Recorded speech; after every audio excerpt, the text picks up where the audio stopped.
Boa noite, professor Carlos Augusto. Tudo bem? Boa noite, como vai, meu querido? Tudo bem? Boa noite a todos. Aguardando. Uma honra tê-lo, o senhor aqui, nessa live do MP Acadêmico, né? A alegria minha, inaugurando. E uma honra muito grande que é a primeira live do senhor no Instagram, né? Isso. Então a gente aqui é felizado de ter essa felicidade de poder contar aí com seus conhecimentos. Eu quero saudar a todos e relatar que o MP Acadêmico iniciou em 2019 um programa do Ministério Público de Sergipe, através da sua Escola Superior do Ministério Público, que visa um contato mais próximo entre o Ministério Público e os estudantes de Direito do Estado. Nós estamos com um probleminha pequeno na transmissão aí, porque a NET Claro me deixou na mão, aí eu estou usando dados aqui.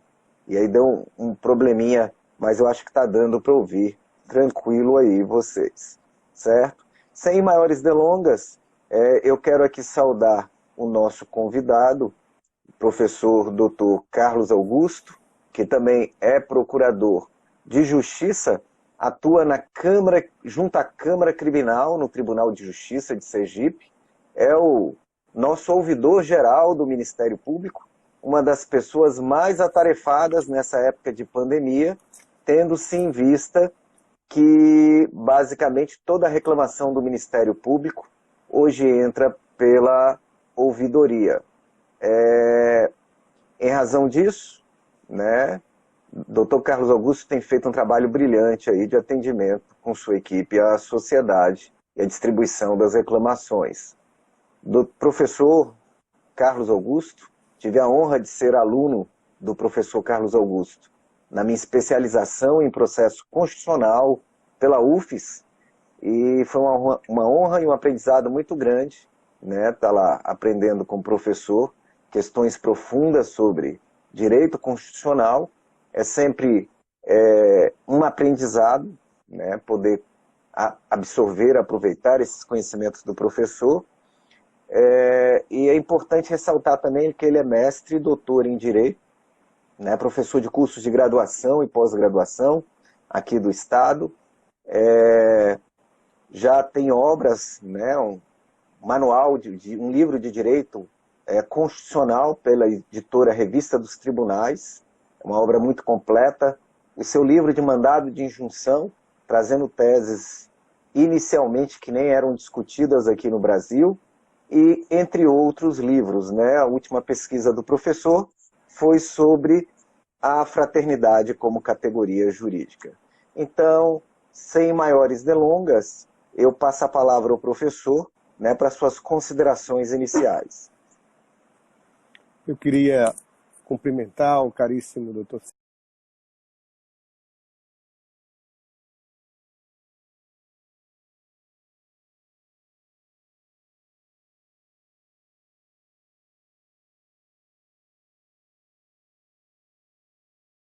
Sandro, idealizador desse projeto.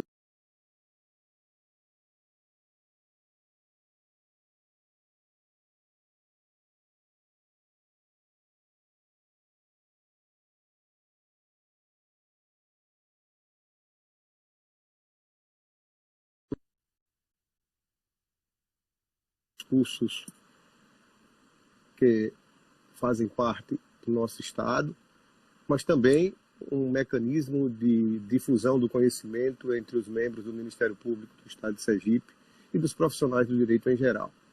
Portanto, eu parabenizo o eminente colega e promotor de justiça, Dr. Sandro, por ter idealizado e materializado junto à direção superior do Ministério Público, Procurador-Geral de Justiça, Dr. Eduardo Dávila, e o diretor da escola, hoje Dr. Eduardo Matos, e juntos difundem este projeto e materializam com o sucesso já garantido. E não vai ser mais possível esse projeto sair, não é? Chegou para ficar. Portanto, eu parabenizo a todos da Escola Superior do Ministério Público e faço neste particular, em razão ao projeto, na pessoa de Vossa Excelência, Dr. Sandro caríssimo colega, amigo, ex-aluno e um profundo conhecedor também do direito ambiental, tem as suas pesquisas voltadas a isso, se doutorou nesta área, portanto é uma alegria muito grande poder participar e atender o seu convite em integrar os professores que participam deste projeto. Portanto, eu cumprimento Vossa Excelência, meu prezado amigo, cumprimento todos os membros do Ministério Público que participam deste momento. Quero registrar a minha alegria, portanto, de estar aqui com todos vocês, colegas do Ministério Público, profissionais do direito, acadêmicos do direito em geral, enfim, todos aqueles que prestigiam este momento para discutirmos, para fazermos uma reflexão sobre o tema controle de constitucionalidade.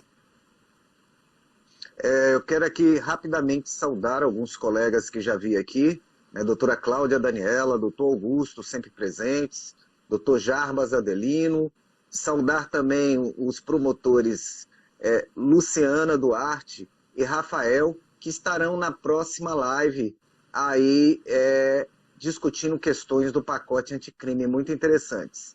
Aproveitar aqui para dar uma notícia em primeira mão, no dia 3 de julho, nós teremos aqui uma participação especial nessa live, que vai ser o colega promotor de São Paulo, o doutor Rogério Sanches, vai estar discutindo temas atuais de direito penal aqui na live do MP Acadêmico com vocês, certo? Saudar a todos e sem maiores delongas, né, porque nosso tempo é curto, vamos aproveitar do conhecimento do professor brilhante, que é o doutor Carlos Augusto, para discutir o tema de hoje, né, professor? Falar de um tema interessante que é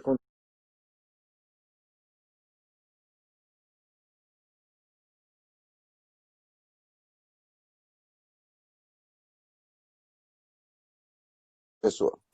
Perfeito. Podemos começar exatamente por isso. Eu peço licença aos eminentes colegas do Ministério Público que participam, me dão a honra de poder participar comigo deste momento. E eu pedindo licença, eu inicio tratando do tema diretamente e em homenagem aos acadêmicos de direito de todas as faculdades do nosso estado que prestigiam esse momento, tratar de um tema de uma forma mais didática possível, levando em consideração os conceitos preliminares que instruem a matéria. Quero dizer que tratar do controle de constitucionalidade necessariamente como considerações preliminares, eu devo discorrer a respeito de uma teoria geral do controle de constitucionalidade para, no momento subsequente, que podemos depois verificar a possibilidade de acontecer um segundo tempo dessa exposição, tratarmos de questões mais práticas. Então, no primeiro momento, não é possível eu incursionar no tema propriamente dito sem fazer essas considerações preliminares, principiológicas, propedêuticas e introdutórias sobre o tema controle de constitucionalidade, a partir do que o Dr. Sandro sugeriu, que seria o conceito, fundamentos e parâmetros do controle. Na verdade, quando nós mencionamos este tema, que eu reputo um dos mais relevantes do direito constitucional brasileiro, o controle de constitucionalidade, do direito constitucional contemporâneo como um todo, um tema presente em todos os concursos públicos, é um tema que se relaciona diretamente com a atividade prática desenvolvida no meio forense, significa nada mais nada menos, de uma forma bastante singela e simples, como conceito, como definição, o conjunto de mecanismos de aferição da compatibilidade vertical entre normas inferiores e normas com status constitucional. Então, na verdade, quando se fala em controle de constitucionalidade, estamos nos referindo a mecanismos de verificação ou de aferição de compatibilidade vertical, considerando a ideia de hierarquia das normas. Portanto, não é possível tratar do tema controle de constitucionalidade sem partir do pressuposto da visão de Constituição na ótica, por assim dizer, kelseniana, quer dizer, Constituição no sentido jurídico, Constituição como fundamento de validade de todas as normas que integram o ordenamento jurídico, partindo do pressuposto que o ordenamento jurídico é constituído de normas infra-supra-escalonadas, naquela visão clássica kelseniana de pirâmide, onde temos normas inferiores, normas intermediárias e normas superiores, e essas normas superiores seriam as normas com status constitucional. Então, esses mecanismos que buscam aferir a compatibilidade vertical entre as normas infraconstitucionais, por assim dizer, e a Constituição, o conjunto de normas com status constitucional, nós chamaríamos de controle de constitucionalidade. No entanto, só podemos efetivamente mencionar essa ideia de controle de constitucionalidade se nós tivermos em mente alguns pressupostos, vale dizer. Já mencionei inicialmente que precisamos compreender a Constituição em sentido jurídico, quer dizer, a Constituição como norma superior, a Constituição como conjunto de normas de superior hierarquia, isto é, partindo de que a Constituição ela inicia o ordenamento jurídico, ela é dotada, o conjunto de normas que integram a Constituição, de supremacia, de superioridade hierárquica. E, em razão disso, necessita de mecanismos de proteção. Não teríamos sentido falarmos de normas superiores se o sistema não possuísse mecanismos de proteção dessas chamadas normas constitucionais. Então, as normas constitucionais como fundamento de validade de todas as normas que integram o ordenamento jurídico, a norma constitucional dotada de inicialidade e superioridade hierárquica e, consequentemente, em razão disso, como ela é dotada desse grau hierárquico superior, ela necessita de proteção e de mecanismos de proteção para a sua garantia. Então, Constituição escrita, Constituição compreendida no sentido jurídico, a partir da visão kelseniana, Constituição dotada do caráter de inicialidade e supremacia, superioridade hierárquica, e, portanto, todas as normas inferiores, subsequentes a ela, do ponto de vista de hierarquia, não é que se apresentem num patamar inferior à Constituição, se eventualmente não tenham sido elaboradas guardando observância à Constituição, que não respeite os comandos constitucionais, essas normas deverão ser reconhecidas como inconstitucionais. No entanto, esse processo não é automático. É necessário disparar o processo de controle, esses mecanismos, como disse, para usar uma linguagem muito comum à doutrina do direito constitucional, mecanismos de aferição da compatibilidade vertical entre as normas inferiores e as normas superiores.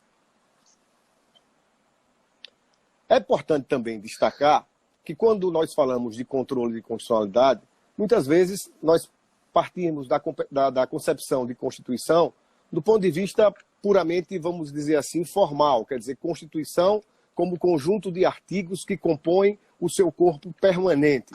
Eu já disse que a Constituição, para tratarmos do controle de constitucionalidade, deve ser compreendida como aquela no sentido formal, no sentido jurídico, conjunto de normas superiores, dotadas de inicialidade, de supremacia e de superioridade hierárquica.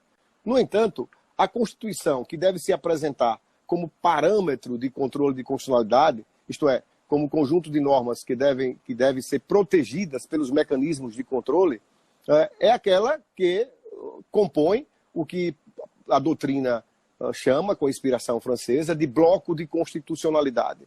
Na verdade, no sistema federativo, que é o que nós vivemos, nós trabalhamos com duas modalidades ou dois conjuntos de mecanismos de controle de constitucionalidade. Porque nós temos a Constituição identificada como Constituição Federal, a Constituição da República Federativa do Brasil, a norma mais relevante do nosso ordenamento jurídico, a Lex Máxima, a Lex Legum, a Lex Fundamentalis, a Lei Superior, e temos também constituições estaduais. Então, na verdade, cada Estado-membro possui a sua norma superior, que é a Constituição do Estado.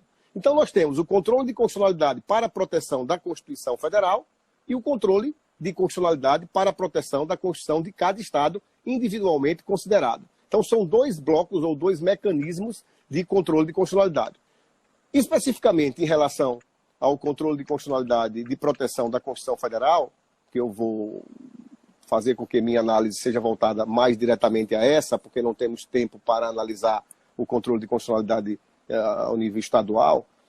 Quando nós falamos de Constituição, devemos compreender a Constituição no sentido mais amplo, porque do ponto de vista formal, evidentemente, quando a gente pensa em Constituição, a gente pensa naquele documento normativo que a gente usa, tem nos nossos gabinetes, nas nossas estantes, nos nossos escritórios. Os estudantes de Direito têm integrando os seus respectivos vademecums como primeiro corpo normativo, mas se pensa naquele conjunto de artigos, de dispositivos que compõem o chamado corpo permanente da Constituição. Hoje, 250 artigos da Constituição promulgada a 5 de outubro de 1988.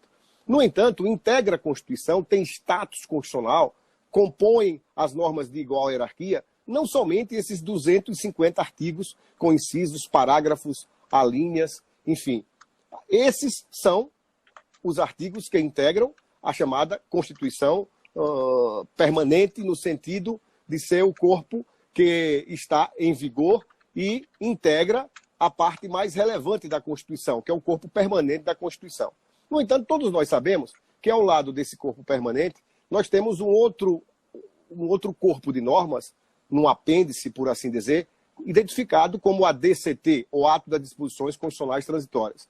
E este ADCT também tem o mesmo status constitucional do corpo permanente, que hoje é composto de 114 artigos. Então nós temos os 250 artigos do corpo permanente, os 114 artigos do ADCT, das disposições chamadas transitórias, são assim identificadas porque têm vida definida no tempo, diferente daquelas do corpo permanente. As do corpo permanente existem até que outra norma a revogue, ou quando é possível revogar, já que temos aquela parte que é dotada de petrealidade, para usar um neologismo, ou seja, são as chamadas cláusulas pétreas, que não podem ser suprimidas, não podem ser amnisquiadas, não podem ser diminuídas nos termos do artigo 60, parágrafo 4º da própria Constituição. No entanto, esses artigos integram o corpo permanente porque não tem a vida delimitada no tempo, como é o caso do ADCT, daí a nomenclatura, Ato das Disposições Constitucionais Transitórias. A partir do momento que ela é aplicada, ela perde a sua eficácia temporal. Ela tem uma eficácia, portanto, esvaída quando ela é aplicada. Ela está lá formalmente, mas não tem mais aplicabilidade. Por exemplo, como aquela norma que tratou do plebiscito, que já aconteceu. O plebiscito que foi chamado pelo legislador constituinte para que nós decidíssemos sobre monarquia e república, presidencialismo e parlamentarismo. Aquilo já aconteceu. A norma está lá escrita formalmente. Os traços de tinta sobre o papel ali estão, para usar uma metáfora utilizada pelo assim professor também Paulo de Barros como Carvalho. aquela da revisão da Constituição depois de 5 anos, né? Perfeito. Da mesma maneira, aquele dispositivo. Então, aquelas normas não têm aplicabilidade mais. No entanto, aquelas outras que têm aplicabilidade e integram o corpo transitório da Constituição têm o mesmo status normativo. Isto é, o controle de constitucionalidade existe tanto para proteger os 250 artigos do corpo permanente, como para proteger os 114 artigos das disposições transitórias e as disposições outras que integram o corpo das emendas constitucionais. Hoje, lamentavelmente, nós temos 106 emendas constitucionais, a última promulgada no dia 7 de maio deste ano. 106 emendas constitucionais, mais 6 emendas constitucionais de revisão. Portanto, 112 emendas constitucionais. A nossa Constituição vive em constante mutabilidade, não é? É um processo constituinte permanente. Isso não é positivo para se criar uma consciência constitucional, se bem que nós já avançamos bastante se olharmos para o passado. Então, deve ser objeto do controle de constitucionalidade os 250 artigos do corpo permanente, os 114 artigos das disposições transitórias, as 106 emendas constitucionais, dispositivos que não estão na Constituição e estão nas emendas, alguns deles lá estão, e ainda aqueles tratados internacionais de direitos humanos aprovados nos termos do artigo 5º, parágrafo 3º, que é com o mesmo processo de aprovação de uma emenda constitucional. O conjunto disso tudo integra o chamado bloco de constitucionalidade. Então, o controle de constitucionalidade existe exatamente para proteger todo esse emaranhado, por assim dizer, de normas que têm todos eles a mesma hierarquia. Então, as normas constitucionais que devem ser protegidas pelo sistema de controle são aquelas que estão nesse bloco de constitucionalidade, por assim dizer. Portanto, normas que estão materialmente no corpo da Constituição e normas que não estão materialmente, ou melhor, formalmente, no corpo da Constituição, mas que materialmente têm o status constitucional. Portanto, nós o controle temos de constitucionalidade existe para isso. A gente tem até uma emenda, né, professor? Que não está no corpo da Constituição, um texto lá, mas é bloco constitucional, não é isso? Sim, alguns artigos das emendas de algumas emendas constitucionais, desde aquelas emendas que modificaram substancialmente a Constituição, como a emenda 19, que trouxe a reforma administrativa, ou as próprias emendas que trouxeram sucessivas reformas da Previdência, tem uma série de dispositivos com status constitucional que não foram incorporados na Constituição. Porque, normalmente, quando a gente pensa em emenda, a gente pensa em emenda aditiva, acrescentando algo no próprio corpo permanente da Constituição ou no ADCT, emenda supressiva, que aí retira, não terá mais status constitucional, e emenda modificativa, que acrescenta algo no texto constitucional. No entanto, emenda não significa só aditiva, supressiva e modificativa. Emenda também é algo que acrescenta ao status constitucional determinados dispositivos que materialmente nós vamos encontrar com status constitucional, mas que formalmente não se apresentam alguns desses artigos na própria Constituição. Eles estão lá nas emendas. Então, eles fazem parte do bloco de constitucionalidade e devem ser protegidos pelo controle de constitucionalidade da mesma forma. E só um comentário aí, né, de um aluno do senhor, que virou um grande constitucionalista, que é o doutor Augusto César, nosso colega promotor lá do Ministério Público.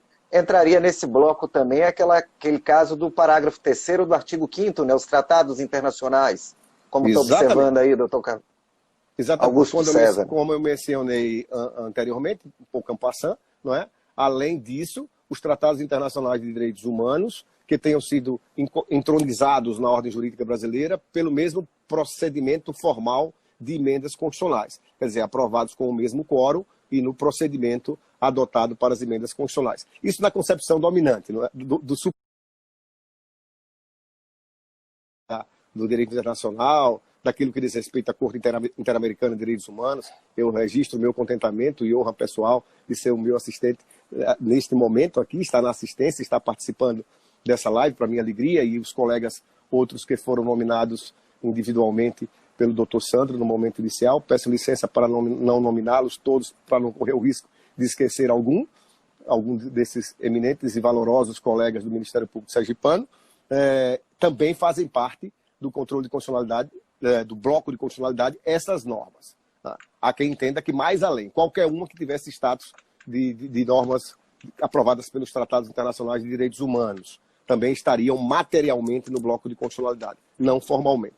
Mas como a gente está aqui fazendo uma exposição, considerando aquela compreensão do Supremo Tribunal Federal e a compreensão dominante na doutrina do direito brasileiro, vamos dizer assim, de uma forma geral, essas seriam as normas que devem ser objeto de proteção do controle de constitucionalidade. E todas as vezes que, eventualmente, não é, uma norma de hierarquia inferior, e, acrescento aqui, não somente norma de hierarquia inferior, é possível uma norma de mesma hierarquia, desde que aprovada por emenda constitucional, não seja da Constituição originária, pode também ser objeto de controle.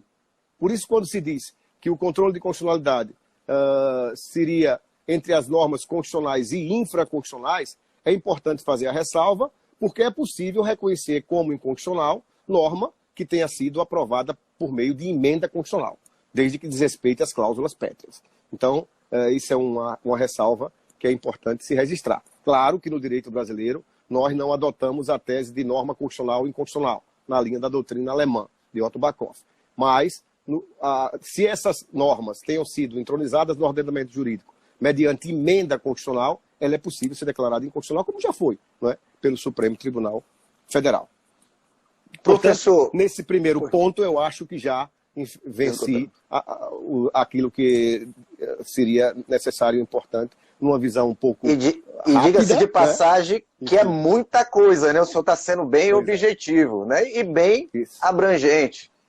Deixa eu colocar para o senhor também. Tipologias de inconstitucionalidade, o que o senhor acha? Veja, na verdade, quando a gente pensa em o que seria uma inconstitucionalidade, não é? Muitas vezes a gente não compreende o alcance dessa expressão, o que seria um ato inconstitucional. O que leva ao reconhecimento de uma situação de inconstitucionalidade? Ou, em outras palavras, quais são os chamados tipos de inconstitucionalidade que podem ser objeto de combate mediante os mecanismos de controle de constitucionalidade? Veja, tanto é possível se reconhecer uma situação como inconstitucional ocasionada por um ato, portanto, uma inconstitucionalidade por ação, como pela falta de um ato, por uma situação inercial, isto é, o chamado ato omissivo, por um não fazer. Então, agride a Constituição. Tudo aquilo que você pratica, que você faz e entra em linha de colisão com a vontade do legislador constituinte, como também quando se pratica um ato, ou deixa de se praticar um ato, melhor dizendo, que desrespeite aquilo que a Constituição está mandando você fazer. Ou seja, uma ação ou uma inação podem ser reconhecidos como constitucional. A teoria do controle de constitucionalidade tem adotado muito mais, de forma muito mais efetiva, o combate ao ato praticado, quer dizer, aquele momento onde ocorre a inconstitucionalidade por ação. Mas também integra a chamada inconstitucionalidade de um tempo mais, não tão, assim, vamos dizer, não há uma doutrina muito mais produzida como existe para a inconstitucionalidade por ação, como para a inconstitucionalidade por omissão, mas desde o final da década de 50 do século passado, que já se trabalha muito com isso, com a ação direta de inconstitucionalidade por omissão e com o próprio mandado de injunção, que trata da inconstitucionalidade por omissão. No entanto, a teoria mais trabalhada da chamada inconstitucionalidade é voltada para a inconstitucionalidade por ação, que pode ser praticada, como disse, tanto no aspecto chamado material, como no aspecto formal. Isto é, a inconstitucionalidade por ação, ela é gerada no momento em que você pratica um ato e agride a Constituição, gerando aquilo que a doutrina indica como inconstitucionalidade material ou nomoestática, ou como inconstitucionalidade formal ou nomodinâmica. Explico. Quando há uma violação da Constituição no seu conteúdo, na sua essência material, o nome já diz, haverá uma inconstitucionalidade material. Por exemplo, a Constituição diz, todos são iguais perante a lei. Então, se você cria uma norma que estabelece desigualdade que não seja adequada com o discrimine indicado, há uma inconstitucionalidade material. A Constituição diz, homens e mulheres são iguais em direitos e obrigações. Vem uma norma e estabelece uma desequiparação entre homens e mulheres. Ocorreu uma inconstitucionalidade material, desde que não haja compatibilidade entre o elemento discriminador e a finalidade da norma, por exemplo. E uma inconstitucionalidade formal é quando há um desrespeito à Constituição, ou no processo de elaboração da própria norma, no processo de produção normativa, no chamado processo legislativo. Por exemplo, a Constituição diz como deve ser elaborada uma lei complementar, com quórum de maioria absoluta. E a lei complementar é elaborada com quórum de maioria simples, por exemplo. Haverá uma inconstitucionalidade formal por violação do processo legislativo. Ou uma inconstitucionalidade chamada orgânica, que é quando uma norma é elaborada desrespeitando uma regra de competência prevista constitucionalmente. Por exemplo, uma determinada matéria que a Constituição diz que é competência da União e o Estado-membro vem e elabora uma norma. Então haverá uma inconstitucionalidade formal orgânica. Então, nós temos a inconstitucionalidade material quando há uma violação do conteúdo da Constituição, da matéria, da essência daquilo que a Constituição trata, e uma inconstitucionalidade formal quando há uma violação da Constituição, incorrendo o legislador em um desrespeito ao processo de produção normativa, que tanto pode ser, como a doutrina chama, por vício formal subjetivo, quando há um vício de iniciativa na produção normativa, quando quem apresenta um projeto de lei é alguém que a Constituição não permitiu que fosse, ou quando há uma violação das outras fases da produção normativa, as outras fases do processo de elaboração normativa, que se diz vício formal objetivo. Então, inconstitucionalidade material, conteúdo, matéria, tema central. Inconstitucionalidade formal, violação do processo legislativo ou violação das regras de competência. Vício formal subjetivo, iniciativa. Vício formal objetivo, as outras fases do processo legislativo. Então, aqui nós teríamos as situações de inconstitucionalidade. Quando uma norma é elaborada e incide em algumas dessas situações que eu citei, quer no aspecto material, quer no aspecto formal, possibilita disparar o processo de controle de constitucionalidade com a utilização dos mecanismos previstos no ordenamento jurídico para combater este vício, esse desrespeito, essa falta de de obediência àquilo que a Constituição estabeleceu e, no momento que a norma é reconhecida como inconstitucional, deverá ser declarada a sua nulidade. Porque o ato inconstitucional é um ato nulo, como diz a jurisprudência do Supremo Tribunal Federal. É um ato nulo, é um ato írrito, de nenhum efeito. No entanto, precisa ser declarado, não é automático. E, professor, dentro dessa questão, né, passando por um momento posterior, isso aí a gente tem um sistema de controle de constitucionalidade no Brasil que acabou se tornando um misto, né? Importou teorias, né, dos Estados Unidos, lá do caso Madison versus Marbury, né, daquele controle que cada juiz e cada órgão pode fazê-lo, e também importou aí o modelo austríaco, né, concentrado. Então, como é que o que o senhor tem a falar sobre essa questão de sistemas e momento de controle de constitucionalidade? Bom, a partir do momento que nós temos em mente, partimos desse pressuposto, dessa definição psicológica do que fundamenta o controle de constitucionalidade, identificamos o conceito, o parâmetro, os fundamentos e a tipologia de inconstitucionalidade, é importante que nós, como eu falei anteriormente, em que pese o ato inconstitucional ser nulo, ele precisa ser declarado. E esses sistemas que você muito bem declinou, não é, importado do direito norte-americano e do direito europeu, particularmente austríaco, ele gerou a possibilidade de que os países adotassem sistemas diferenciados do controle de constitucionalidade. Alguns países adotaram um modelo ou um sistema político de controle de constitucionalidade, quer dizer, não é o poder judiciário que realiza o controle, como é o caso da França, com o seu Conselho Constitucional, que é um órgão de natureza política, porque os seus componentes eles são nomeados para mandato, e este órgão não integra o poder judiciário. Então, isso seria o sistema político. Não é o modelo brasileiro.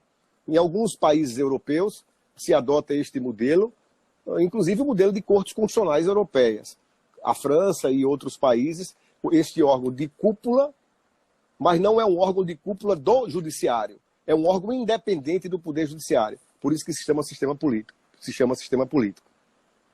Quando se confia ao poder judiciário a competência para se reconhecer a inconstitucionalidade das normas elaboradas violando o texto constitucional, é um modelo chamado sistema jurídico, ou sistema jurisdicional, ou sistema judicial, que é aquilo que ocorre, por exemplo, por inspiração do direito norte-americano, que o Brasil adota este modelo.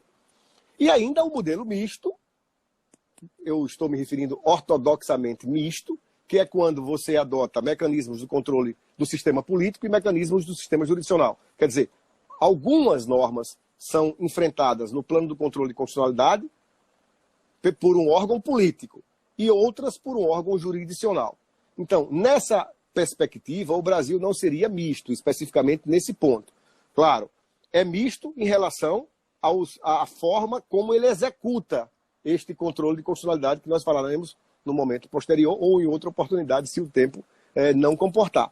Mas no caso especificamente brasileiro, o Brasil adota um modelo judicial, isto é, confia ao Poder Judiciário, pelo menos como regra geral, a competência para realizar o controle, e é ele, o Poder Judiciário, através dos seus órgãos monocráticos em situações específicas, o chamado controle difuso, que nós falaremos um pouquinho mais adiante, ou em outra oportunidade, e o controle concentrado através de ações especiais ao Supremo Tribunal Federal. Mas todos os órgãos do Poder Judiciário, não é? Então, o Brasil adota como modelo predominante, por assim dizer, o sistema judicial. Isto é, a Constituição do Brasil confiou ao Poder Judiciário a missão, uma competência para realizar este controle, para fazer a aferição da compatibilidade vertical entre as normas inferiores e as normas constitucionais.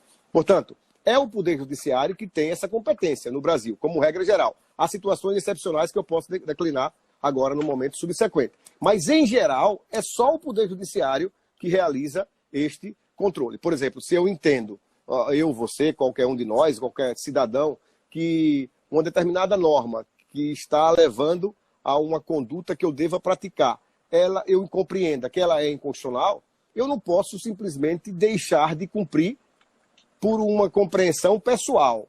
Ou melhor, até posso, mas sofrerei as consequências pelo meu descumprimento. Por quê?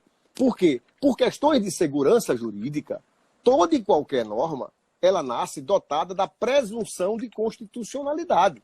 Isso é um princípio de segurança jurídica, para que a sociedade não viva em convulsão no sentido de que eu cumpro ou eu não cumpro, alguém cumpre mais ou menos, acha que a norma é constitucional, que a norma é inconstitucional. Então, para que nós possamos começar do marco zero numa compreensão generalizada, se criou uma presunção, claro que é uma presunção relativa, que admite prova em contrário, presunção iuris tantum, portanto, de que a norma nasce dotada da presunção de constitucionalidade. Se eventualmente eu entendo que essa presunção de constitucionalidade deve ser colocada em xeque, disparando os mecanismos de controle, eu tenho que levar ao Poder Judiciário, porque é só o Poder Judiciário que declara a inconstitucionalidade. No momento que ele declara a inconstitucionalidade, esta norma é retirada do mundo jurídico, porque um ato declarado inconstitucional pelo poder competente é um ato nulo, írrito, de nenhum efeito. Então, em geral, o sistema adotado pelo Brasil é um sistema jurídico, judicial. É o Poder Judiciário que realiza o controle. No entanto, é o Poder Judiciário, e aí eu vou conjugar o sistema com o momento de realização de controle de forma repressiva. Portanto, é um modelo judicial repressivo. Quer dizer, é mister que a norma já exista, ela já esteja no mundo jurídico, que ela já tenha sido elaborada, ela está em vigor, para que eu possa combatê-la. Então, o nosso sistema é judicial repressivo. A norma tem que existir. Se ainda está no processo de formação, eu não posso usar o controle judicial de constitucionalidade em regra. Então, a regra geral é essa. O sistema brasileiro é judicial e é repressivo. Mas há exceções, que eu posso declinar se você achar que o momento é oportuno. Sim, aquela questão do parlamentar, né, do mandado de segurança, isso é importante. Perfeito. Falar desse controle preventivo do judiciário. Pronto. Vejam, eu falei anteriormente que para que o controle de constitucionalidade seja disparado, no judiciário, é mister que a norma já exista, ou seja, esteja no mundo jurídico. Não pode ser uma norma em elaboração, né? Um projeto de lei, regra geral, para os mecanismos de controle tradicionais utilizados. É possível, no direito brasileiro, e as situações que o sistema jurídico apresenta levam a esta compreensão, que, do ponto de vista político, isto é, mediante órgãos de natureza política, eu venha combater um ato normativo em elaboração, quer dizer, um projeto de lei, uma proposta de emenda constitucional, um ato normativo ainda durante a fase do processo legislativo. Mas esse combate do ato normativo em elaboração, ele é confiado a órgãos de natureza política. Então, no Brasil, o controle de constitucionalidade político, ele tem uma natureza preventiva. Depois eu chego lá naquilo que você bem colocou, mas só para a gente ter um fio condutor. Então, o sistema, em regra, é judicial repressivo e político preventivo.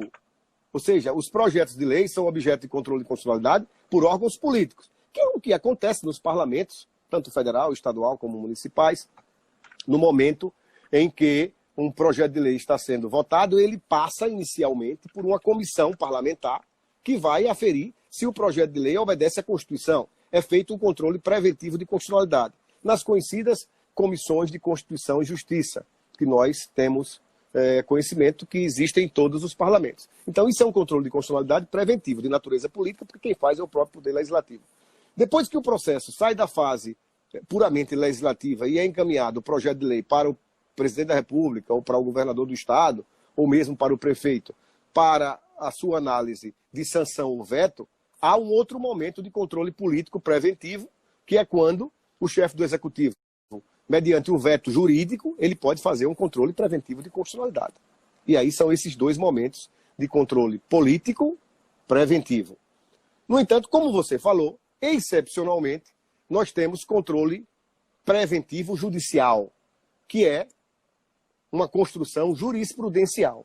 O Supremo Tribunal Federal construiu uma doutrina no sentido de proteção da Constituição preventivamente quando possibilita que o parlamentar que esteja participando de um processo legislativo, de um determinado ato normativo em elaboração, onde a Casa Legislativa se a Casa Legislativa não estiver respeitando o chamado devido processo legislativo constitucional, não é matéria regimental, é matéria constitucional. Aquilo que está na Constituição, no capítulo reservado ao processo legislativo, ele pode, como você bem falou, mediante um mandado de segurança, se for o Parlamento Federal, no Supremo Tribunal Federal, questionar a tramitação daquele projeto de lei ou da proposta de emenda constitucional para barrar a tramitação do projeto, se ele estiver ainda em tramitação na Casa Legislativa que aquele parlamentar participe. E aí o Judiciário pode colocar o projeto nos trilhos, não é? Afastando aquele procedimento que foi elaborado contra aquilo que a Constituição estabelecia. Então é uma situação de controle de constitucionalidade judicial preventivo, excepcional, não é possível. Outra situação que não essa que foi construída na jurisprudência do Supremo Tribunal Federal. Portanto, controle judicial em regra repressivo, excepcionalmente preventivo nessa situação que você muito bem lembrou, controle político no Brasil só preventivo, nos parlamentos pelas comissões de Constituição e Justiça e no momento do veto jurídico pelo presidente da República, mas também tem outra exceção agora do político. Se o político é essencialmente preventivo, existem duas situações previstas na nossa Constituição de controle político repressivo de inconstitucionalidade, que são aquelas situações que você bem recorda, que é quando a Casa Legislativa, no momento que o presidente elabora uma lei delegada e exorbita dos limites da delegação, a Casa Legislativa, conforme previsão do artigo 49, inciso 5, pode sustar os efeitos daquela lei delegada no ponto que exorbitou dos limites da delegação legislativa. Por que um controle político repressivo? Porque quem faz é o Congresso Nacional. Competência exclusiva do Congresso Nacional, artigo 49, inciso 5, segunda parte. E a doutrina chama isso de controle legislativo repressivo também, né? Isso, exatamente. Controle político, legislativo, repressivo. Por que repressivo? Porque a lei delegada já está em vigor. Então, por isso que é repressivo. Não é no processo de elaboração. E a outra hipótese que a doutrina considera é aquela análise da medida provisória na comissão que existe no parlamento para examinar se a medida provisória cumpre os seus pressupostos constitucionais. Então, o artigo 62, parágrafo 5º, prevê essa possibilidade. É um controle legislativo, político e repressivo, porque a medida provisória, como todos nós sabemos, ela entra em vigor no momento que é editada. Depois é que acontece o controle parlamentar, no momento subsequente. Então, seriam as duas hipóteses de controle político repressivo, excepcionalmente. Artigo 49, inciso 5 e artigo 62, parágrafo 5º. Mas me permita, doutor Sandro, ainda há duas situações outras, é porque os detalhes são muitos, é um tema fascinante, pelo menos para mim, não é? Do controle de constitucionalidade, que é uma situação, ou duas situações controvertidas, polêmicas, que envolvem a atuação dos tribunais de contas. Sim. E eventuais atos do Poder Executivo. Existe uma súmula, já antiga, é certo, não é? Que é a súmula 347 do Supremo Tribunal Federal, que permite que os tribunais de contas, no exercício das suas atribuições, possam apreciar a constitucionalidade de leis e atos do poder público, no momento que ele exerce o seu controle lá nas contas e, enfim, nos processos de controle externo que o Tribunal de Contas realiza. É a súmula 347 do Supremo Tribunal Federal. Isso é polêmico, porque como o nosso controle é essencialmente judicial, há quem defenda que essa súmula não deve estar mais em vigor, mas o Supremo, Inclusive tem um pronunciamento num julgamento do próprio Gilmar Mendes dizendo que ela é ultrapassada.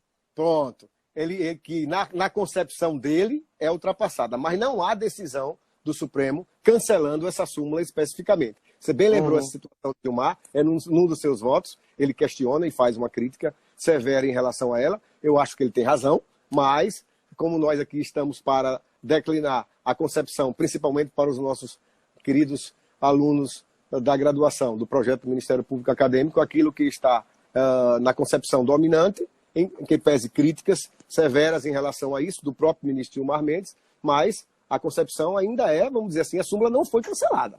Claro, súmula não é norma, não é? Mas é uma indicação importante da compreensão jurisprudencial. Essa é uma. E mais polêmica do que essa é uma concepção que está consubstanciada na jurisprudência do Supremo, e também ainda não foi, apesar de muitas críticas, muitos questionamentos, mas ainda não foi extirpada essa compreensão, porque depois da promulgação da Constituição de 88, o Supremo já enfrentou a matéria e disse que era possível.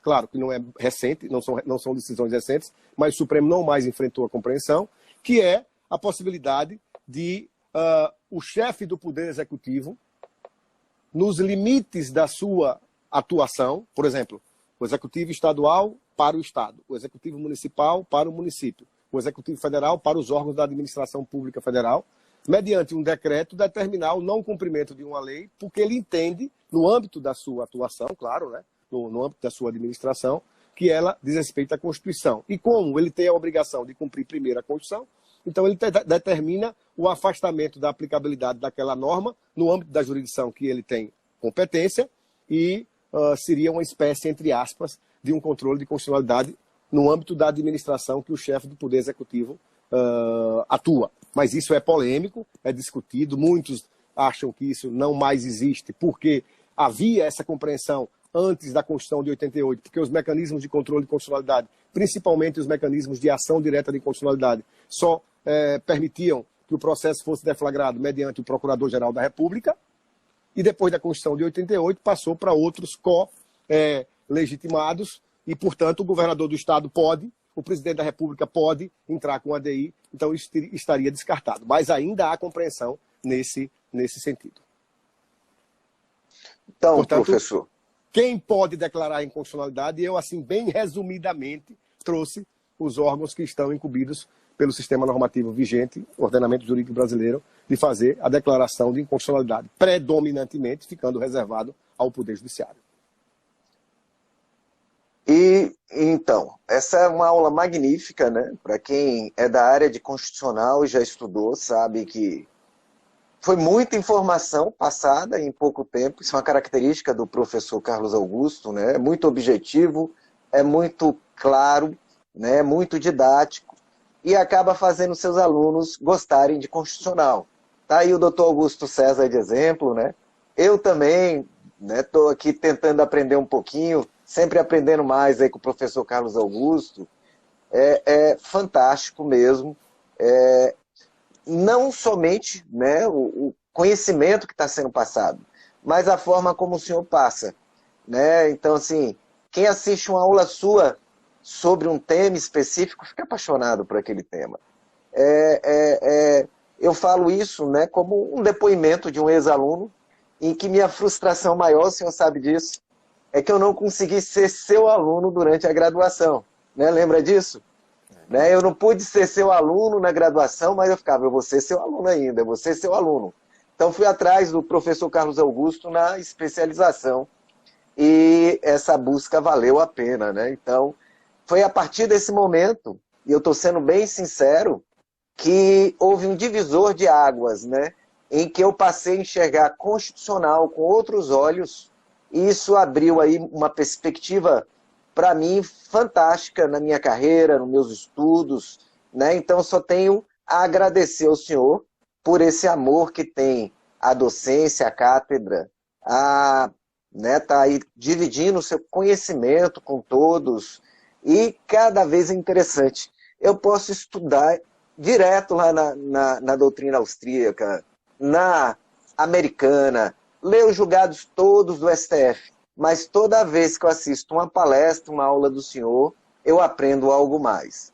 Tá? Então, isso que eu estou falando, todos que me conhecem sabem que eu não sou de fazer elogios gratuitos, eu sou até meio rigoroso com essa questão, né? Então tem que se reconhecer, e tem que se reconhecer que o senhor, para mim, é uma autoridade em direito constitucional, né? Já estava aí todo mundo reconhecendo os maiores constitucionalistas de Sergipe, né? Eu aqui escrevi lá e digo aqui expressamente, para mim o senhor é um dos maiores constitucionalistas que eu já conheci. Né? Então, é nível nacional. Para quem não sabe, professor Carlos Augusto ele foi professor do IELF, né, por um tempo, e aí acabou optando por questões particulares e não se dedicar muito a isso por questão de tempo, de família, né, que o professor Carlos Augusto é muito dedicado à família e tudo mais, mas o professor Carlos Augusto é um professor de padrão nacional.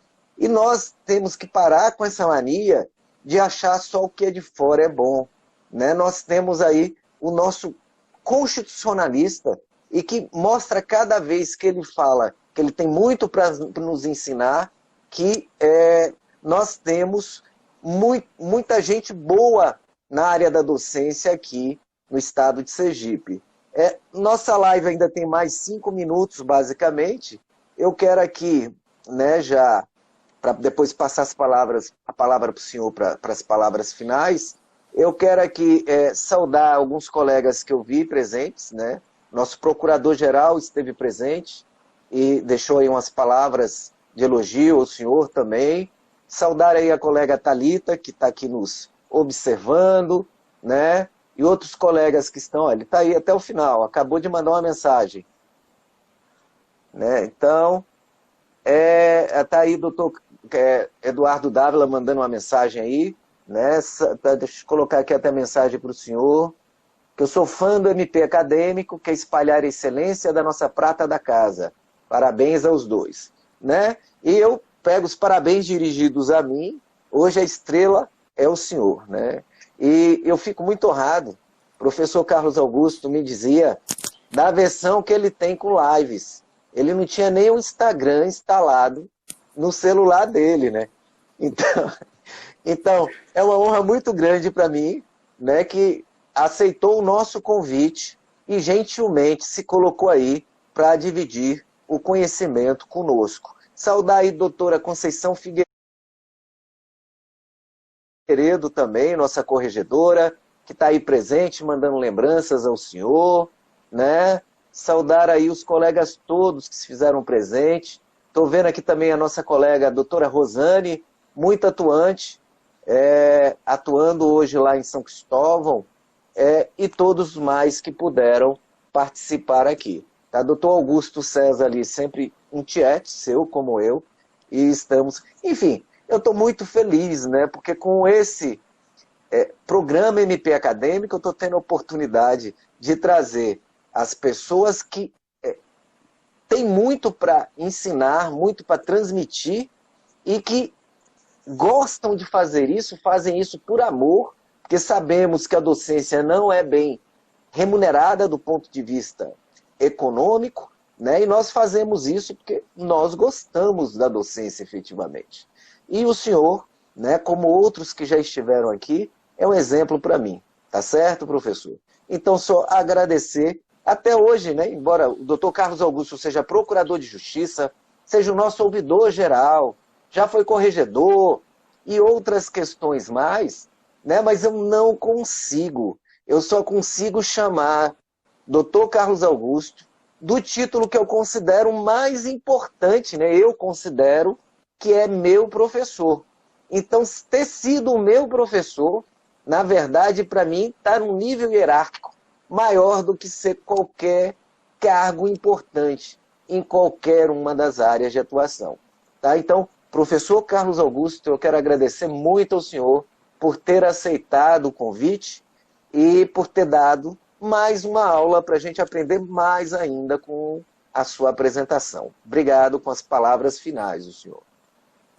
Caríssimo Sandro, eu que fico honrado e emocionado com a generosidade das suas palavras e alguns comentários que eu estou conseguindo ler aqui dos colegas que me honraram com as suas presenças e participando deste momento. Quero dizer a você que, de fato, eu tinha e tenho, não é, alguma dificuldade de participar desse tipo de mecanismo de difusão do conhecimento. Não é? Nunca tinha feito uma live a primeira vez, eu utilizo outras plataformas como Zoom, Meet, Cisco Webex, mas esta eu nunca tinha a primeira vez. Foi você que conseguiu, exatamente em homenagem a seu projeto, seu meritório projeto hoje do Ministério Público, mas por você idealizado. Agradecer também aos meus colegas que participaram deste momento. Estou vendo, vi aqui o doutor Eduardo Dávila, a doutora corregedora Conceição Figueiredo, tantos colegas que aqui participaram, e eu agradeço muito. Como disse, estou aqui estreando, né, por essa plataforma digital. Dizer a você que gostei, viu? Gostei, é interessante. Vamos trazê-lo novamente, né? Pois é. Já temos aí pleitos para voltar todo mundo. Como o tema é muito extenso e eu só pude fazer a primeira parte, eu me comprometo com você numa agenda possível, dar continuidade a isso, tratando dos mecanismos efetivos processuais de realização do controle, que são exatamente aqueles que você ensaiou falar, o controle difuso de inspiração norte-americana e o controle concentrado de inspiração austríaca. Então, aos queridos alunos, ex-alunos, queridos amigos, colegas, membros do Ministério Público e particularmente a você e à Escola Superior do Ministério Público, a minha gratidão por ter me dado a oportunidade e pela generosidade das suas palavras de poder contribuir com esse meritório projeto por você idealizado.